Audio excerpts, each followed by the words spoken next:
Games have been trying to properly implement choice and consequence mechanics for ages, and it's fair to say that we've seen our fair share of ups and downs on that front. More often than not, the illusion of choice is what we get, instead of choices that have actual and meaningful consequences. But of course, every so often we do get games where the decisions you make actually do end up mattering quite a lot. Games where, whether because of one snap decision or a string of them, how the story ends can vary significantly. Here we're going to talk about a few such games. The Quarry. Oh, I'm so sorry. I've just been on a little... just been a little edgy lately.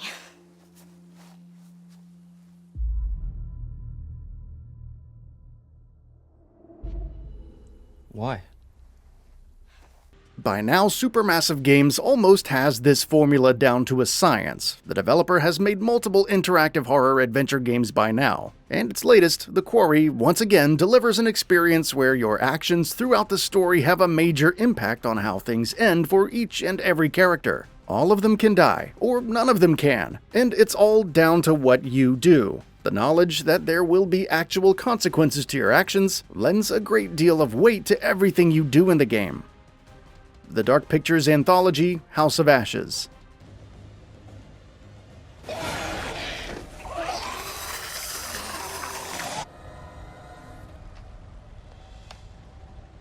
No. Of course, The Quarry is far from the only Supermassive title to have done what it did even in the last year or so. 2021 saw the launch of the Dark Pictures anthology House of Ashes, and it too delivered that classic choice-based branching experience that we've come to expect from the developer. The horror title presented players with a web of decisions, both big and small, that combine to determine the fate of every character in its ensemble cast, and it's fair to say that it did that quite well, certainly better than its two predecessors. Detroit Become Human.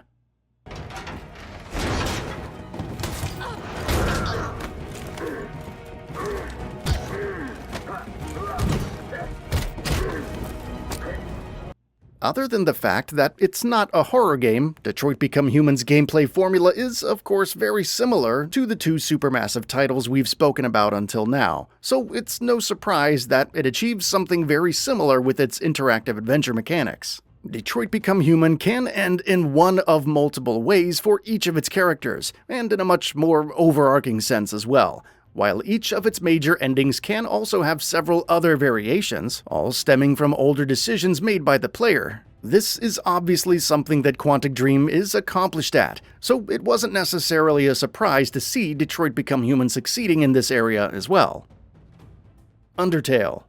Indie gem and all-time classic Undertale obviously had to be here. The whole game is about player agency and consequence of actions. How you handle encounters with monsters throughout the game ultimately ends up impacting how its story plays out and ends, and boy do these endings differ from each other massively. Undertale sticks the landing with every single one of its multiple endings, which of course just make you want to replay the game to see them all yourself.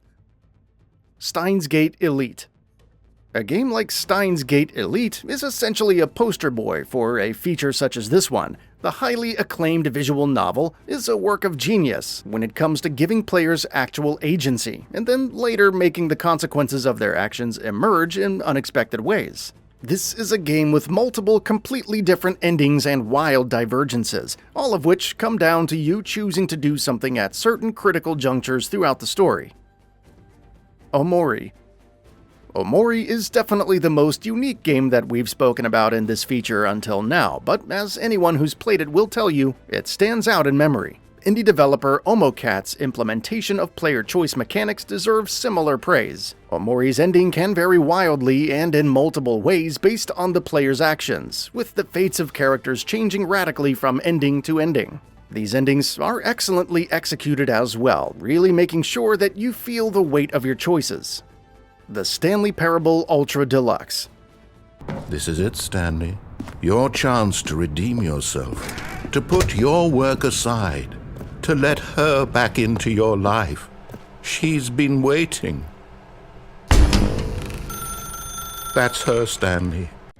The Stanley Parable Ultra Deluxe is, interestingly enough, about its endings to begin with, which is to say that the whole point of the entire game is to collect all the endings, in a sense, by unlocking all of them. How these endings play out and where exactly the story ends up is based on what you do in the game, but also in the order that you do those things. It's a unique way to do things, to say the least, but that's true of the Stanley Parable as a whole. And much like the rest of the game, how it handles the endings is very well done. Stanley, please. I need you to make a choice. I need you to walk through the door. Are you listening to me? Can you hear me? Resident Evil 7. I had to use one of them. There's only one left.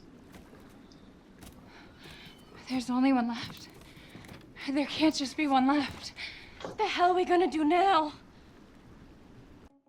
Resident Evil 7 very clearly isn't a choice-based game, but at a crucial juncture towards the end, it does ask players to make a pretty major decision. Will Ethan leave the Baker estate with his infected wife Mia, or with the Baker's daughter Zoe, who's been helping him the entire time?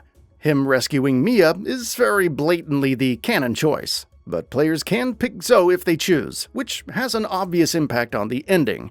Granted, things don't change in a drastic way, but Resident Evil 7 does adjust the finer details of its final arc in some curious ways to respond to the decision made by the player.